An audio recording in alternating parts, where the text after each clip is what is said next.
Welcome to my YouTube channel కనపడుతున్న నరసింహారెడ్డి. ఈరోజు బయట వర్షం పడుతుంది, ఇంట్లో వంట చేసే ఉద్దేశం లేదు అన్నారు. అయితే ఒకరోజు బైక్ మీద వెళ్తుంటే నాకు కంట కనబడిన ఒక బిర్యానీ షాప్ నుంచి వెజ్ బిర్యానీ ఆర్డర్ చేసుకున్నాము. అదే పన్నీర్ బిర్యానీ.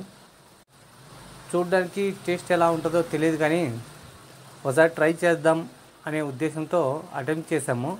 అయితే తిన్న తర్వాత బిర్యానీ రైస్ అయితే సూపర్గా ఉంది, రైతా ఇంకా చాలా బాగుంది, కానీ పన్నీర్ మాత్రం నాకు అంతగా నచ్చలేదు.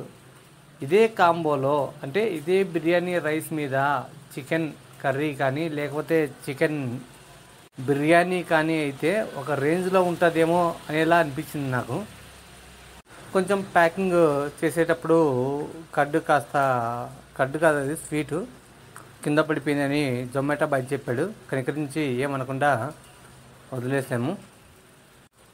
కింద పడితే తుడుచుకుంటే పోతుంది, అంతేగాని మీద పడి కొడితే మళ్ళీ ప్యాకింగ్ అతుక్కోదు కదా.